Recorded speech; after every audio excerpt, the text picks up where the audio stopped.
we just had our lunch. Very rough.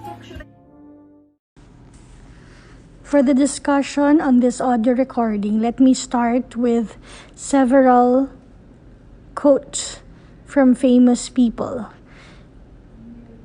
If you would not be forgotten as soon as you are dead and rotten, either write things worth reading or do things worth writing.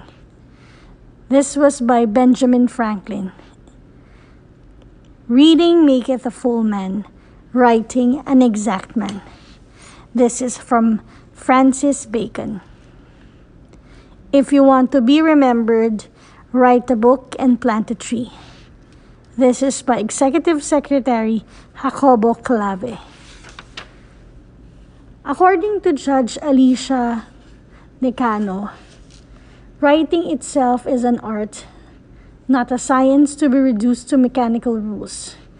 And according to Justice Cardozo, the judge or advocate in the process of exposition is practicing an art. Also, Judge Decano stated that writing is like painting a picture or planning a battle. The techniques and the strategies will be governed by the facts and circumstances of each case. The best writers, like the best artists, and the best generals, will achieve the results without being mastered by the rules. And this is true because nothing takes the place of an intelligent judgment applied to a given set of facts. Were it otherwise, writing would be reduced to a drilling book exercise instead of the art that it is. Audio recording 2 for legal writing. We cannot underplay the importance or significance of legal writing in the life of a law student and especially for lawyers. Legal writing is a must for law students, much more for lawyers. Everything must be written: letters of demand or demand letters, affidavits, memoranda, trial brief, pleadings, and many more. And before even engaging oneself into legal writing, one must also know how to communicate and what to say, and of course, engage in the twin requirement of legal research and problem solving as well. And legal writing is one of the tools of a lawyer. In the words of Judge Alicia Decano, just as a carpenter uses the saw and the hammer or the recent technological implements, the painter, his brush and the canvas, the farmer, his carabao and the plow, or modern equipment, the fisherman, his boat and fishing net or high-tech machinery, the archer, the bow and arrow, so is the lawyer, his mighty pen, books, and modulated voice. The pen is an indispensable bread and butter of lawyers, and a good lawyer must of necessity master the art of writing, the skill of speedy comprehension and application of the principles involved in books read, and the craft of arguing articulately his cause or causes of action in court. So please begin to exercise and practice legal writing at the earliest stage as law students. Legal writing is now part of the LEB curriculum, both under the LLB and the JD or Juris Doctor program. And of course, legal writing semantics. And the first thing is to master the 8 parts of the speech, namely nouns, pronouns or substantives, verbs, adjectives, adverbs or modifiers, prepositions, conjunctions or connectives, and interjections. Audio number 2 for legal writing. We mentioned about grammar, usage, rhetoric, syntax, semantics, phonology. Let's just go through these basic terms for your review. As you all know, grammar is the science of language and it is a set of rules in a given language. And we have syntax, which is the arrangement of these words into a higher unit, such as a sentence, or how words are arranged in a sentence. When we talk of semantics, this refers to how words are to be understood. And when we talk about phonology, this shows us how sounds are made and depicted. And of course, usage refers to the way in which a word or phrase is normally and correctly used.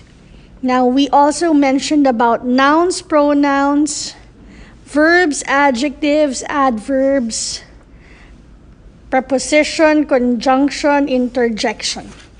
Now, let us go to some of the characteristics of nouns and pronouns. So, nouns and pronouns have number, gender, case, and person. And verbs have the following characteristics: number, tense, mood, and voice. For modifiers, aside from adjectives and adverbs, these include participial phrases as distinguished from gerundial phrases, which are used as substantives. Okay. Nouns have number, case, gender, and person, as we mentioned. Examples of number: case, cases, basis, bases, analysis, analysis, datum, data. Example of person: third person singular number. Papa is very proud. Example of third person plural: the De Veras are very proud. Now, as to the gender of nouns, it can be feminine, masculine, common. Example of feminine: woman, girls. Masculine: man, boys. Common: child, nurse, doctor, lawyer, etc. Neuter. As to neuter, example: book, paper, pen. Moving on to pronouns. Pronouns, as we stated, have number, case, and gender. Example of case: nominative case, we have I and you. For the objective case, me, you. And the possessive case, mine, your, and yours. For the examples of number, we have singular to plural: I, we, you, he, she, it, they. Singular plural: me, us, you, them, him, them, her, them. Singular plural again: my, mine, our, ours, your, yours, yours, his, her, hers, their, theirs. So those are examples of number following the nominative case, objective case, and the possessive case. Now, as to the gender of pronouns, we have feminine in the nominative, objective, and possessive. Now, for the feminine nominative: she, objective: her, possessive: hers, her. Masculine: he, him, his. Common: it, they, it, them, its, their, theirs. Neuter: it, they, it, them, its, their, theirs. And examples of persons of pronouns: first person, second person, third person. First person: I, we. Second person: you. Third person: he, they, she, they, it, they, its, their, him, them, her, them, hers, their, theirs, his, their, theirs. Now, as to the case, there are three. Again, nominative, objective, and possessive case. For the nominative case: he, she, it. Example: Perla is bright. She is a queen. Objective case: him, her, it. I love Perla. We respect the queen. And for the possessive case: his, her, or hers, its. Perla's dress is colorful. The queen's dress was burned. Okay? And as for gerunds, we already took up gerunds, verbs ending in ing used as nouns. Okay? We had, for example, writing, harboring. Okay?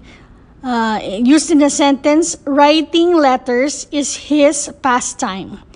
Harboring ill feelings is not advisable. Okay.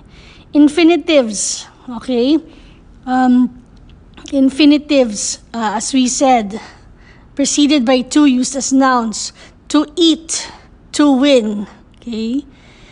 Example in a sentence, to eat is to survive. To win his case is his main objective.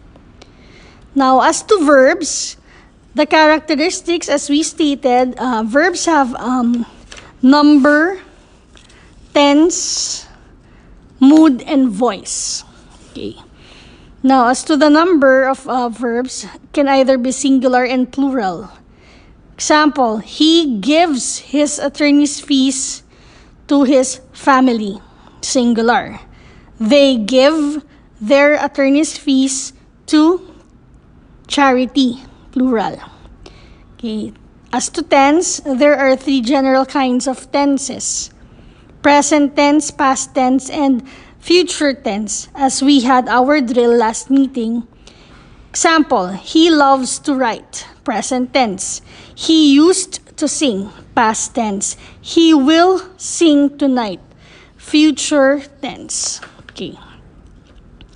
Perfect tenses: present perfect, past perfect, future perfect. Okay. This uses participle, past participles. Okay. Example: she has written a book. Present perfect. Okay. Past perfect example: she had mastered her piece. And the example for past perfect tense: the patient had died when the doctor arrived. Future perfect tense example: by tomorrow, she will have finished her masterpiece. Now, for progressive tenses: present progressive, past progressive, future progressive. Example: Attorney Tin is practicing his profession. That is present progressive. For past progressive, Attorney Tin was practicing his profession before. As to future progressive, Attorney Tin will be practicing his profession. Let's go to the mood. There are three moods: indicative mood, imperative, and subjunctive mood. Example of indicative mood: lawyers are always busy. Example of imperative mood: do your job well. Subjunctive mood example: should you desire to pass the bar, study harder. Okay, moving on to voice, there are two kinds: active and passive voice. Always prefer to use the active voice. Example of active present tense: he studies his cases meticulously. Example of passive present tense: cases are studied meticulously by him. Active past tense example: he studied his cases meticulously. Passive past tense: cases were studied meticulously by him. Active present progressive tense: he is studying his cases meticulously. Passive past progressive tense: he was studying his cases meticulously. Active present perfect tense example: he has studied his cases meticulously. Passive past perfect tense: his cases had been studied meticulously. Okay. For adjectives, adjectives modify nouns or pronouns. Example, the new lawyer appeared before the Court of Appeals yesterday. Adjectives, new, the adjective there is new.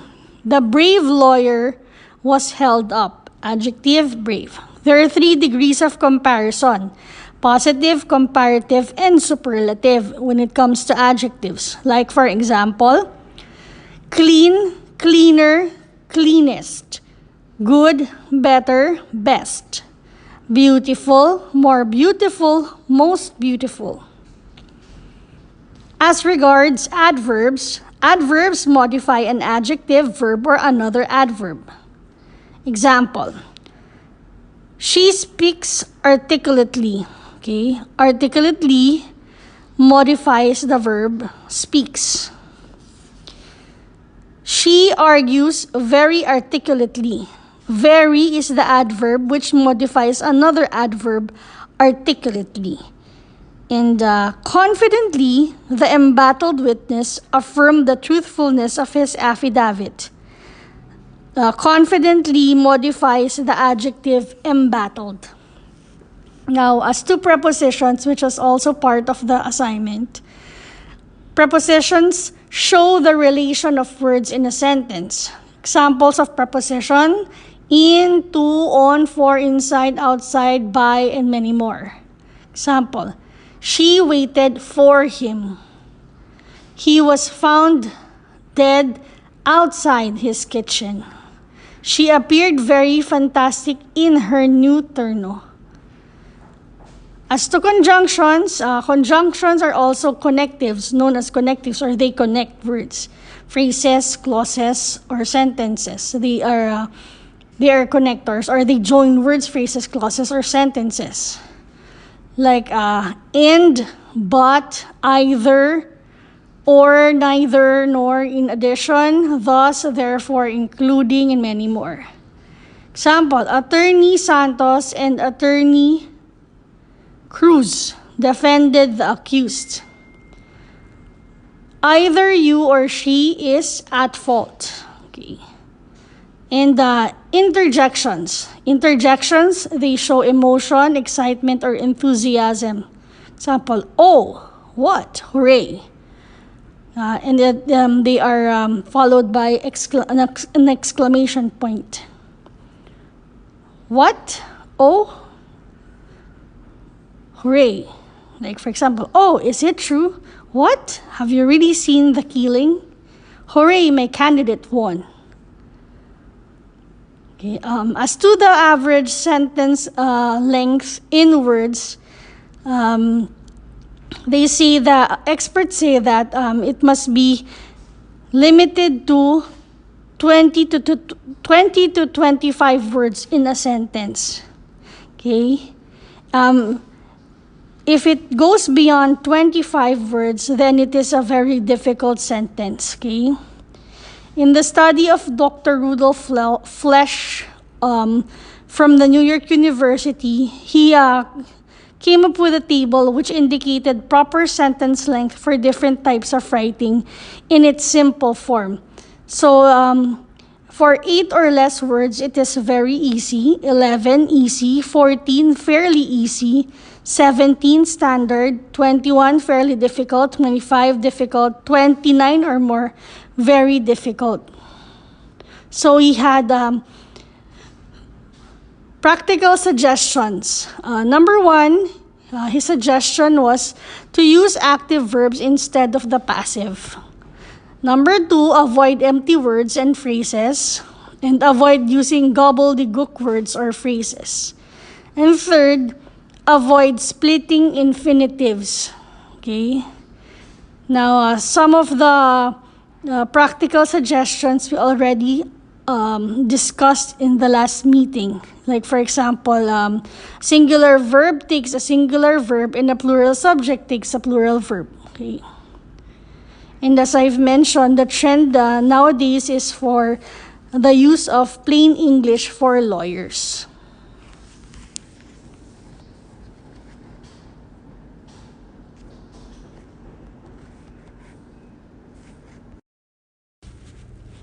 Audio number 3, a review on paragraphs, sentences, phrases, clauses, and transitions. We all know that court documents are composed of paragraphs, and paragraphs are composed in turn of sentences, while sentences are composed of phrases and clauses as well as punctuations, and sentences may be simple, compound, complex, and compound complex. Now let's go first to the paragraph. A paragraph is a group of sentences that address the same topic, and it consists of the following elements: the topic sentence, the body, and the closing sentence. The topic sentence identifies the subject of the paragraph and introduces the subject, provides the focus of the paragraph. This is for the benefit of the reader, and it is usually placed at the beginning of the paragraph. Now, the body of the paragraph is composed of several sentences or even just a sentence, and the body supports or develops the subject introduced by the topic sentence.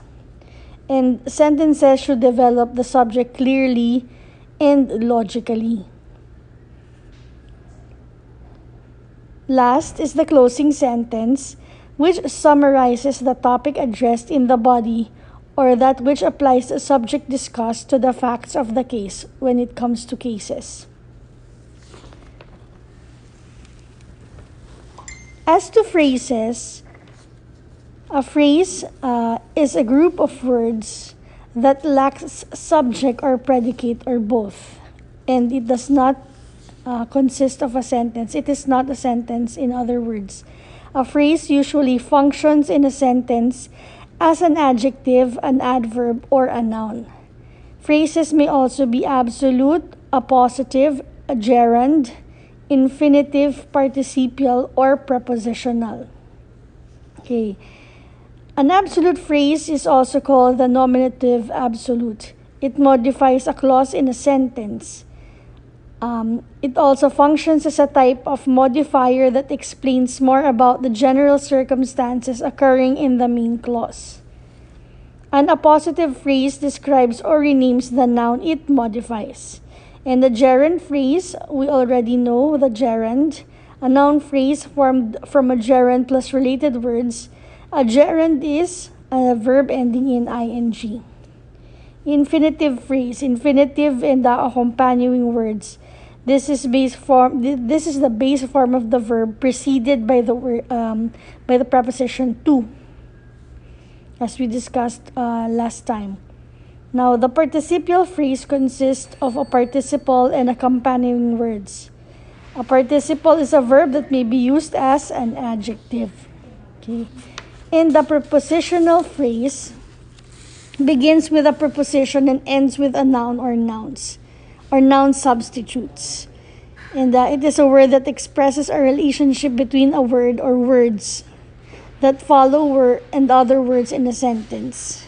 Examples: about, after, at, before, by, for, from, in, of, on, over, through, up, and with.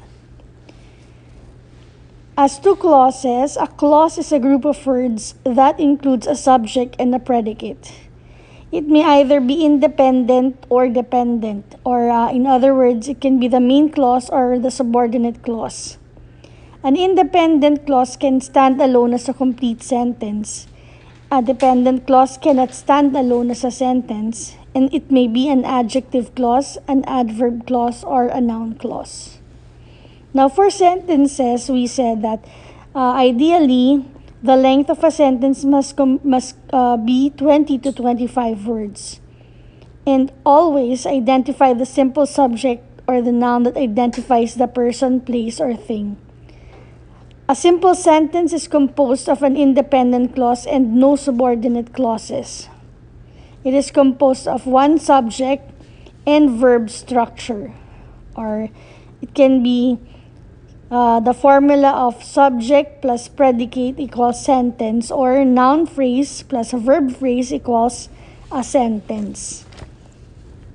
Now, the simple subject is the noun or pronoun that identifies the person or place or thing that the sentence is all about.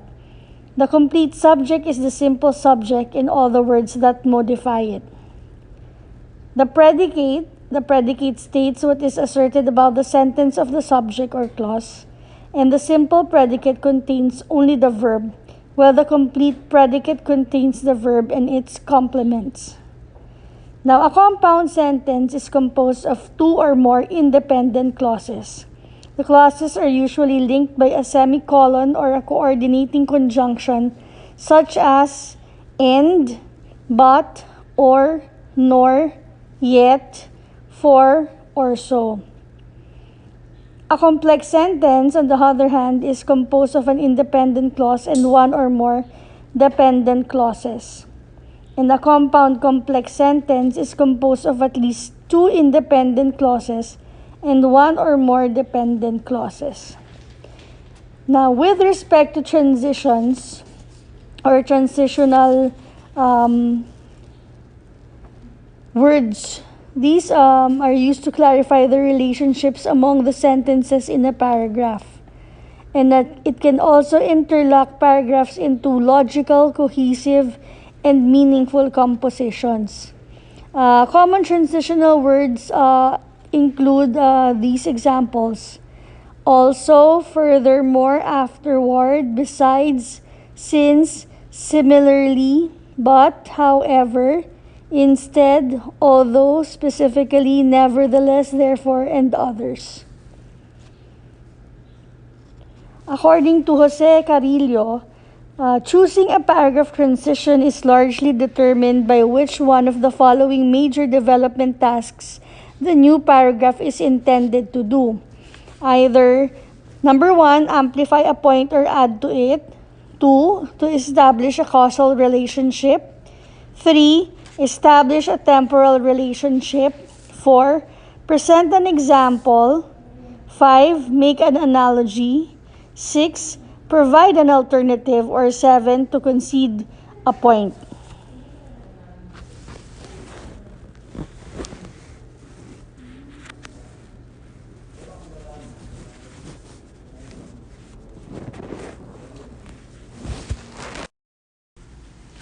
Audio recording number 4 for legal writing. The topic on tautology. Tautology is a term used primarily in scholastic fields, which means the repetition of the same statement or the repetition of the same word or phrase or the same idea or statement in other words. And it is usually regarded as a fault of style, according to Eric Partridge, author of the Wordsworth Book of Usage and Abusage. He gave out some examples such as adequate enough, and etc., ascend up, attached together, both alike, classified into classes, collaborate together, consolidate together, cooperate together, couple together, early beginnings, final completion, first begin, gather together, important essentials, endorse on the back, link together, new beginner, past history, penetrate into, practical practice, really realize, recall back, revive again, still remain, sufficient enough, uncommonly strange, unite together, widow woman, young infant. So as you notice, they just have the same meaning, and so it becomes redundant. Thank you very much for listening. Thank you very much, my fellow angels. We're now on the road to 700. Please like, subscribe, share, and follow. Be kind, be a blessing to others, and always remember to glorify God with a grateful heart. This is Attorney Angel, and I'm your legal angel.